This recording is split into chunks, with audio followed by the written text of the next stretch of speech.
ये मेक्सिको है जहाँ पर दुनिया में सबसे ज्यादा कोक पी जाती है। 800 लीटर कोक हर साल एक इंसान यहाँ पीता है, यानी इस टैंक जितनी कोक हर एक साल। यहाँ कोक इनके कल्चर में इतनी घुस चुकी है कि ये एक बूढ़ा इंसान जिसे टाइप 2 डायबिटीज है वो इस औरत के पास आया है ताकि ये औरत इसके ठीक होने के लिए भगवान से पूजा कर सके। और ये औरत भगवान को कोक चढ़ाती है और पूजा के बाद इस आदमी को प्रसाद के लिए कोक देती है, ये बोलकर कि इससे ये इंसान ठीक हो जाएगा। जबकि इतनी ज्यादा स्टडीज हो चुकी है जो ये प्रूव करती है कि मेक्सिको में मैक्सिमम लोगों को टाइप 2 डायबिटीज इन शुगरी ड्रिंक की वजह से है। ये सब जानते हुए भी मेक्सिको गवर्नमेंट कुछ नहीं कर पा रही है क्योंकि कोका कोला का पॉलिटिकल इन्फ्लुएंस मेक्सिको में बहुत ज्यादा है और यहाँ पर पानी कम और कोक ज्यादा। अगर हम सोच रहे हैं कि हाँ कोका कोला मेक्सिको में ये सब कर सकती है लेकिन अपने खुद के देश अमेरिका में नहीं कर सकती जिनका पॉलिटिकल सिस्टम स्ट्रांग है, तो हम गलत सोच रहे हैं। अगस्त 28, 1941 वर्ल्ड वॉर सेकंड के दौरान यूएस ने डिसाइड किया कि वो अपने सिटीजन को सिर्फ 907 ग्राम शुगर देगी हर महीने, क्योंकि उस टाइम पर्ल हार्बर पर जापान ने अटैक किया था और यूएस को अपना मैक्सिमम सामान अपने सोल्जर्स को देना था, ना कि सिटीजन्स को।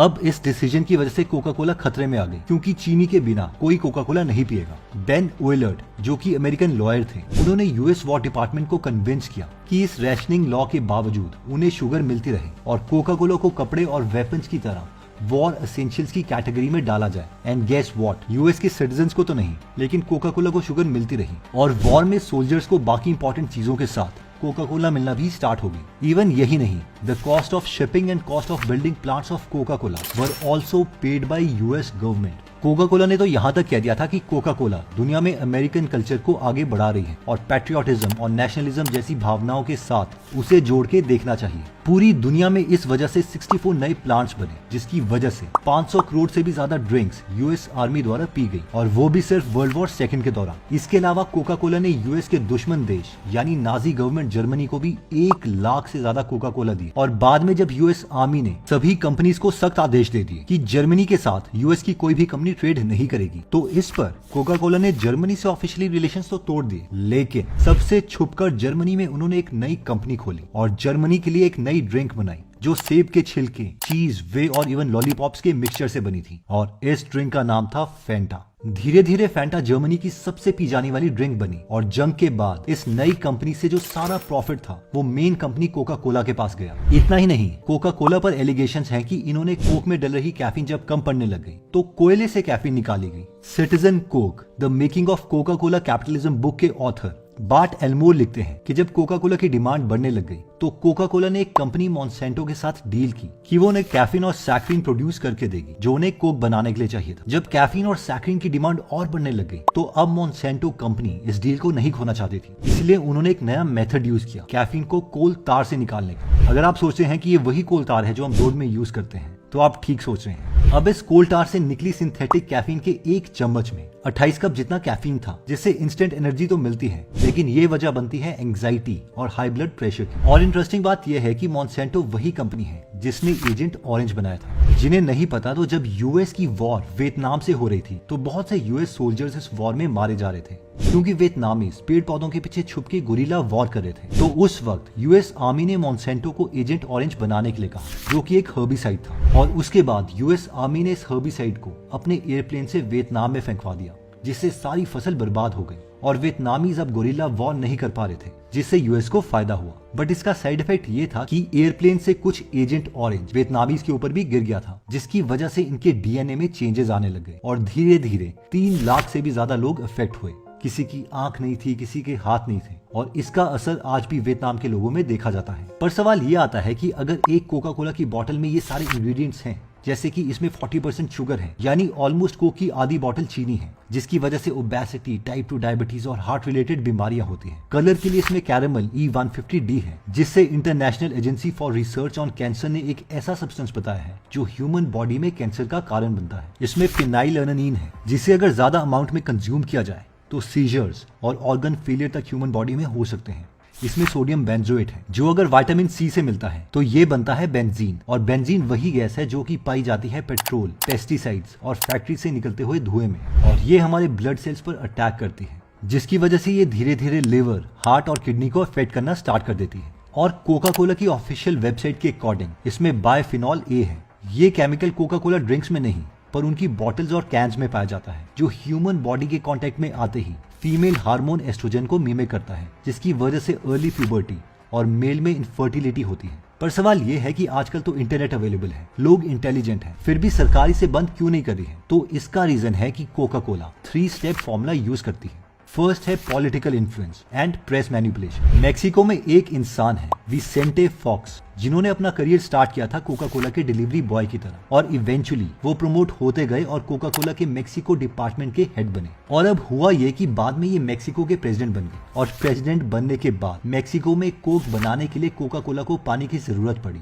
तो इनकी गवर्नमेंट ने इन्हें 23 वाटर सप्लाईज यूज करने की परमिशन दे दी। इतना ही नहीं, इस अग्रीमेंट के बाद मेक्सिको में एक प्रोग्राम चलाया गया जिसके अकॉर्डिंग अगर कोई कंपनी लैंड लेती है तो उसमें आ रही सारी नदियां, वाटर बॉडीज भी उन्हीं की होगी, जिसकी वजह से कोका कोला के पास ये भी राइट आ गया था कि वो 8 वाटर बॉडीज में अपना कंपनी का सारा कचरा डाल सकती है। इसकी वजह से आज मेक्सिको के चियापस शहर में पानी इतना गंदा हो गया है कि लोग टैप वाटर यूज नहीं करते। इस पानी में बहुत कचरा है और ई कोलाई जैसे बैक्टीरिया पाए जाते हैं, इसलिए लोग वहाँ पर कोका कोला ही पीना पसंद करते हैं, क्योंकि वहाँ पर कोका कोला की बोतल पानी के मुकाबले ज्यादा आसानी से मिल जाती है। जब कोका कोला के ऊपर काफी सारी रिसर्चेस होने लग गई कि इनके ड्रिंक्स पी के लोगों को काफी बीमारियां हो रही हैं, तो इन्होंने GEBN यानी ग्लोबल एनर्जी बैलेंस नेटवर्क को हेविली फंड करना स्टार्ट कर दिया। इस ऑर्गेनाइजेशन का मेन काम था कि वो ओबेसिटी के ऊपर रिसर्च करे और ये प्रूव करे कि ये सारी बीमारियां खाने की वजह से नहीं बल्कि एक्सरसाइज ना करने की वजह से हो रही हैं। फॉर एग्जांपल, ये एक रिसर्च पेपर है, what is causing world wide rise in body weight, जिसमें लिखा है कि लोगों का वेट इसीलिए इंक्रीज हो रहा है क्योंकि वो सुस्त हो रहे हैं और एक्सरसाइज नहीं कर रहे। साथ में हम ये भी देख सकते हैं कि इसमें लिखा है कि इस रिसर्च की main funding Coca Cola company से आई है। इसके अलावा 2002 में दिल्ली में सेंटर साइंस एंड एनवायरनमेंट में जब कोका कोला के ऊपर रिसर्च करी गई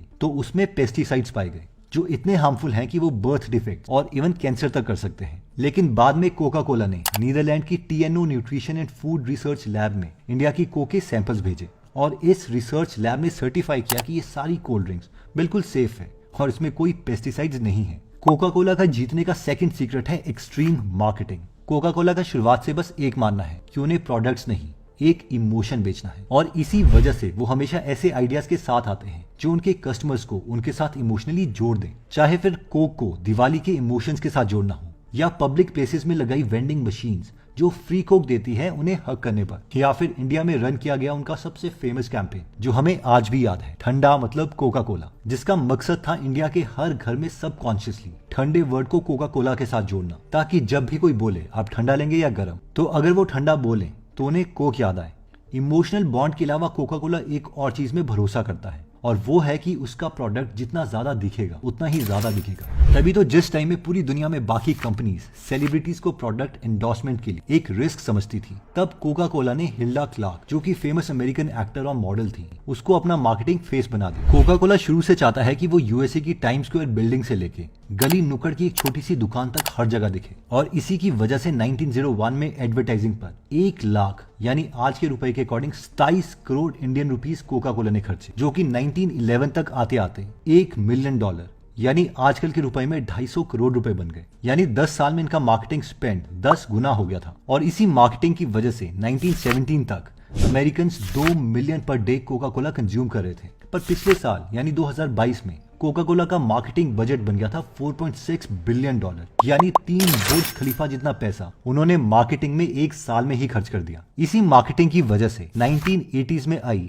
FDA की हेल्थ गाइडलाइंस पर किसी का ध्यान गया ही नहीं। इस FDA की गाइडलाइंस में बताया गया था कि एक एवरेज ह्यूमन को दिन में 6 टेबलस्पून से ज्यादा चीनी नहीं खानी चाहिए, जबकि कोक में 7 टेबलस्पून शुगर थी, जिससे साफ पता चलता है कि मेक्सिको में इतनी डेथ होने के बावजूद भी मैक्सिकन्स कोक को क्यों नहीं छोड़ पा रहे। फाइनली कोक का मेन हथियार है क्रेडल टू ग्रेव स्ट्रैटेजी, यानी अपने कंज्यूमर को पैदा होते ही कोक की आदत लगवा दो। इसी स्ट्रैटेजी को एग्जीक्यूट करने के लिए कोक 5 साल से कम उम्र के बच्चों को अपना टारगेट बनाता है, और उन बच्चों तक पहुंचने का सहारा होता है स्कूल की वेंडिंग मशीन। इस स्ट्रैटेजी में कोक ने 10,000 स्कूल्स को $3,000 हर साल देना स्टार्ट किया, जिसकी वजह से स्कूल की वेंडिंग मशीन में स्कूल वाले सिर्फ कोका कोला के प्रोडक्ट्स ही दिखाएंगे, और इसीलिए धीरे धीरे 12 साल से कम उम्र के बच्चों की फेवरेट ड्रिंक्स कोक बनने लग गई। वेंडिंग मशीन्स के साथ साथ free coupon, television ads, board games, Barbie dolls, free book covers में भी कोका कोला का लोगो बच्चों को दिखता रहा, जिससे कोका कोला बच्चों का हीरो बन गया। लेकिन जब पेरेंट्स ने कोक को लेके बहुत प्रोटेस्ट किया, तो जुलाई 2003 में कोका कोला ने डिसाइड किया कि वो 12 साल से कम उम्र के बच्चे के लिए कोई मार्केटिंग स्ट्रैटेजी एग्जीक्यूट नहीं करेंगे। पर असल में ऐसा कभी नहीं हुआ, और उसने बस अपने क्लासिक कोक को हटा के कूल में अपने दूसरे प्रोडक्ट्स को रखना स्टार्ट कर दिया। जो था orange juice, flavoured milk etcetera, जिसमें कोका कोला से भी ज्यादा चीनी थी। और उन वेंडिंग मशीन्स में उन्होंने एक और प्रोडक्ट रखा जिसका नाम था दसानी। जी हाँ, ये कोका कोला का वही वाटर ब्रांड था जिसे यूके में लॉन्च करते ही वापस भेज दिया गया था, क्योंकि दसानी में ब्रोमेट पाया गया था जो कि एक कैंसर कॉजिंग सब्सटेंस है। वैसे इतनी कमाल की मार्केटिंग स्ट्रैटेजी के लिए कोका कोला की तारीफ तो बनती ही है कि लोग मरते रहेंगे लेकिन कोक पीना नहीं छोड़ेंगे। तो अगर आप नॉलेज में इंटरेस्टेड हैं तो आप गीगल एप्लीकेशन डाउनलोड कर सकते हैं जहां पर 1200 से ज्यादा बुक समरीज अवेलेबल हैं जिन्हें आप पढ़ भी सकते हैं और सुन भी सकते हैं। तो इस ऐप का लिंक मैं डिस्क्रिप्शन और फर्स्ट कमेंट में दे दूंगा। अगर आपको लगता है कि वीडियो आपके किसी फ्रेंड या फैमिली मेंबर के काम आ सकती है तो ये वीडियो आप उनके साथ जरूर शेयर करें। अगर आप हमारी वीडियोस मिस नहीं करना चाहते तो हमारा पेज लाइक करने के बाद 3 डॉट्स के बटन को प्रेस करके फॉलो के बटन को सिलेक्ट कीजिए और फाइनली सी फर्स्ट के ऑप्शन को सिलेक्ट कर लीजिए। इससे आपको हमारी हर पोस्ट मिलती रहेगी। जय हिंद।